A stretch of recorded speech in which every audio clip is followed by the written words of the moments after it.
Assalamualaikum students, here is your maths teacher Amir Haider.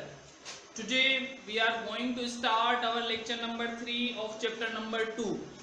आज chapter number 2 का lecture number 3 start कर रहे हैं और मजीद प्रॉब्लम सॉल्व कर रहे हैं एक्सरसाइज के। चैप्टर नंबर 6 में हमने लास्ट क्वेश्चन जो था नंबर लाइन का वो सीखा था कि जो आपको रेशनल नंबर्स मिल रहे हैं वो नंबर लाइन पे किस तरह से रिप्रेजेंट होंगे। तो आज हम आगे क्वेश्चन सॉल्व करेंगे। क्वेश्चन नंबर 8 है आपके पास, देखें क्वेश्चन नंबर 8 क्या कह रहा है।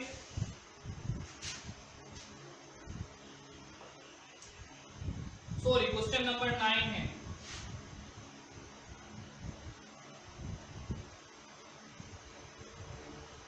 Question number 9 says that we do both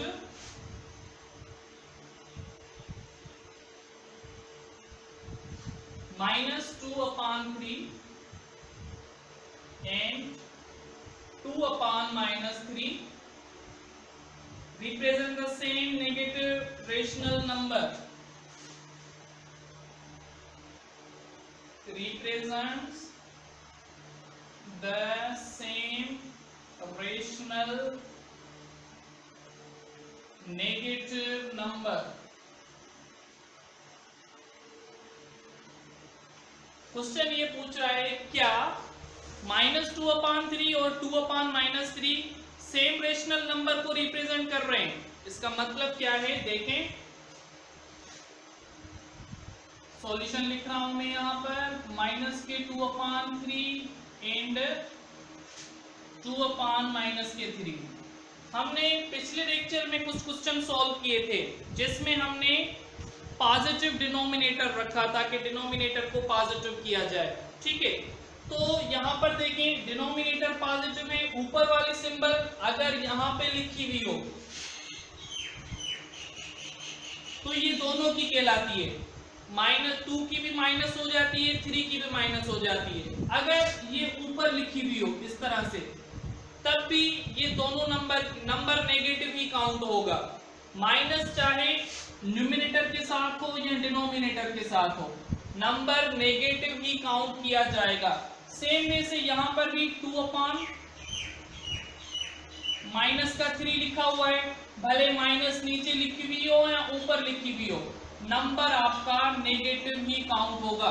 तो इसके आंसर में लिखेंगे यस। ये क्या है आपका सेम नेगेटिव रेशनल नंबर कहलाता है। सिंबल भले ऊपर लिखी हुई हो, बीच में लिखी हुई हो या नीचे लिखी हुई हो, नंबर आपका क्या होता है, नेगेटिव ही कहलाता है। तो यहां पर क्वेश्चन नंबर 9 ये था आपके पास। इसके साथ ही आपकी ये एक्सरसाइज कंप्लीट हो रही है। ठीक है, उसके बाद है आपके पास एक्सरसाइज 2B। अब देखते हैं कि एक्सरसाइज 2B के कितने क्वेश्चन हैं और कौन से क्वेश्चन हैं। ठीक है, आज हम एक्सरसाइज 2B स्टार्ट करने जा रहे हैं। तो यहाँ पर ये चीज मैं मिटा रहा हूं। ठीक है,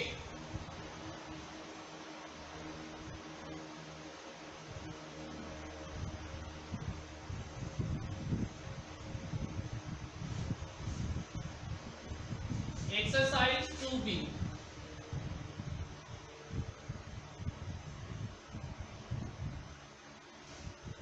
एक्सरसाइज 2B का क्वेश्चन नंबर 1 है fill in the blanks.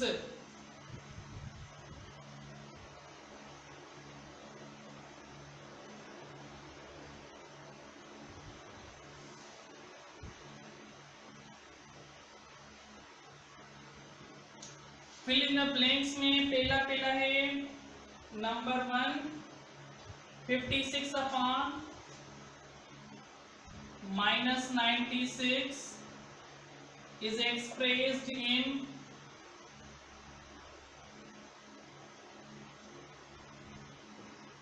standard form.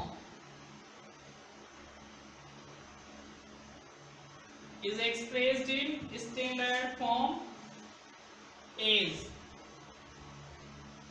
अब स्टैंडर्ड फॉर्म क्या होता है, असल नंबर होता है। जो नंबर असल में है फिर इंक्रीज हो कर वो कहां तक तक पहुंच रहा है उसका असल फॉर्म यानी कि स्टैंडर्ड फॉर्म लिखना पड़ता है। ठीक है, तो यहाँ पर जो नंबर आपको मिला हुआ है 56 अपान माइनस के 96, इसको स्टैंडर्ड फॉर्म में किस तरह से लाएंगे आप? ठीक है, सबसे पहले देखिए कि क्या दोनों पर 4 की टेबल जा रही है, मतलब नंबर को क्या करना है, कम करना है। 4 की टेबल 5 पे 1 टाइम तो 1 इधर चला गया, ये 16 हो गए। 4 की टेबल 16 पर 4 टाइम्स तो ऊपर वाला नंबर डिक्रीज होकर 14 आ गया। 4 की टेबल 9 पर 2 टाइम्स 1 बचा, 4 की टेबल 16 पर 4 टाइम्स, ये 24 आ गए नीचे। ठीक है, अगेन देखिए दोनों पे 2 की टेबल जा रही है। ठीक है, 2 की टेबल 14 पे 7 टाइम, 2 की टेबल 24 पे 12 टाइम, तो ये आ गया 7 अपान माइनस के 12। अब देखिए ये नंबर 7 अपान माइनस के 12, मजीद हम इनको डिक्रीज नहीं कर सकते।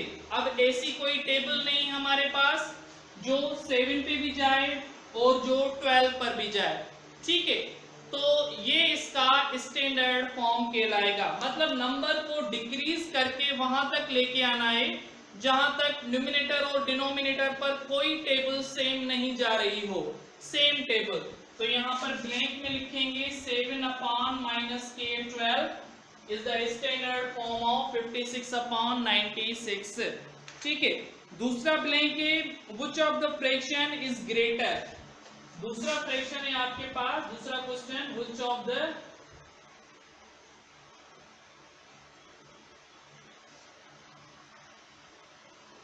Fraction is greater. ग्रेटर में कौन कौन से फ्रैक्शंस मिले हुए हैं? 3 अपान 4 और 11 अपान 15। ठीक है, फिर नीचे ब्लैंक दिया हुआ है। अब कौन सा फ्रैक्शन ग्रेटर है? 3 अपान 4 भी आपके पास और 11 अपान 15 भी है। एक्यूरेट जो तरीका है, जो एक्यूरेट मेथड, जिसे आपको बिल्कुल करेक्टली पता चल जाए कि कौन सा नंबर ग्रेटर है, तो आप क्या करेंगे, डिवाइड करेंगे। किसको किसके साथ? पहले 3 को 4 के साथ डिवाइड करें, टेबल नहीं जा रही, पॉइंट देकर 0 दे दिया। 7 4 are 28 तो 2 बचे। सपोज करें कि इसका आंसर आ रहा है 0.7। 0.7 11 को 15 के साथ डिवाइड करें, टेबल नहीं जा रहे, 0 देकर पॉइंट देकर यहाँ पर। अब 15 की टेबल देखें, 110 पर कितनी दफा जाएगी? ये 15 की टेबल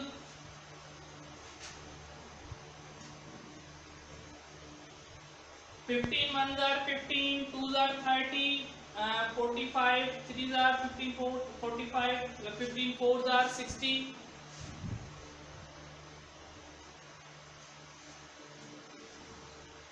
7 times 105। ठीक है, या मल्टीप्लाई करके देखें, 7 35, 1 7s are 7, it will be 10। Okay, तो यहां पर देखें which fraction is greater, कौन सा फ्रैक्शन ग्रेटर है? तो यहां पर क्या लिखेंगे हम? both are equal, both are equal। या अगर हम मजीद इनको सोल्व करें तो यहाँ पर 2 बच रहे हैं, देखें इधर, यहाँ पर 2 बच रहे थे, पॉइंट दी हुई है, 0 दे दिया, तो ये आएगा 4 4s are 16, 4 बचे। अगर हम इनको मजीद सोल्व करें, यहाँ पर 5 बच रहे हैं, पॉइंट दी हुई है, 0 दे दिया, 3 5s are 3 15s are 45, तो 5 बच रहे हैं। इधर देखें, यहाँ पर आंसर आ रहा है 0.74, यहाँ पर आंसर आ रहा है 0.73, तो जो ग्रेटर नंबर आ रहा है वो ये आ रहा है, तो हम लिखेंगे ब्लैंक में 3/4। ये क्या है? बेसिकली ये एक्यूरेट वे है, एक्चुअल मेथड है ये। एक दूसरा तरीका भी है कि आपको बिना सॉल्व किए किस तरह से पता लगे कि कौन सा फ्रैक्शन ग्रेटर है, लेकिन उसमें एक्यूरेसी कम होती है। ठीक है, तो वो भी इंशाल्लाह तरीका हम सीखेंगे। आगे चलते हैं, हमारा जो नेक्स्ट क्वेश्चन है, द रेसिप्रोकल। रेसिप्रोकल किसको बोला जाता है?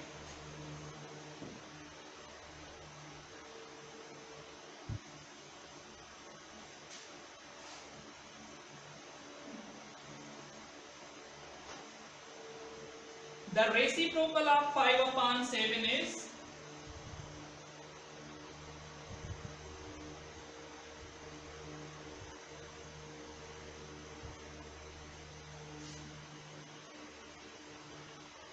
the reciprocal of 5/7। रेसिप्रोकल का क्या मतलब होता है कि जब भी वर्ड रेसिप्रोकल आए तो आप क्या करेंगे, न्यूमिनेटर को डिनोमिनेटर की जगह पे लेके आएंगे और डिनोमिनेटर को न्यूमिनेटर की जगह पे लेके आएंगे। उसको रेसिप्रोकल मतलब कि नंबर को उल्टा करना है।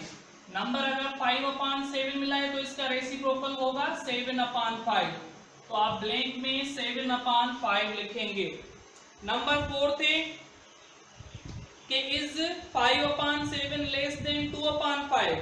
क्या 5/7 कम है 2/7 से? अगेन देखिए सेम क्वेश्चन आ रहा है आपके पास कि क्या करना है, आपने 5/7 पता करना है कि ये लेस देन है कौन से नंबर से। देखें यहां पर मैं लिख रहा हूं 5/7 लेस देन 2/5। क्या 5/7 लेस देन है 2/5? तो ये नंबर है आपका चौथा। कैसे पता लगेगा? 5 को डिवाइड करवाएं 7 के साथ, पॉइंट देकर 7 7 जा 49, 1 बचा, पॉइंट देकर 0 7 1 जा 7 3 बचे। 2 को डिवाइड करवाएं 5 के साथ, पॉइंट देकर 0, 5 की टेबल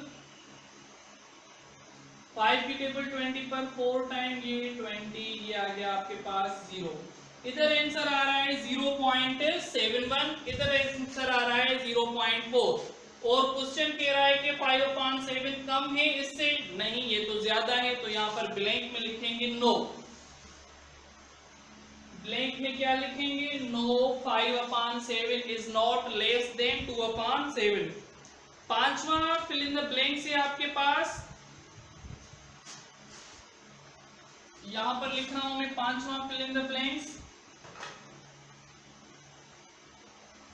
द स्टैंडर्ड फॉर्म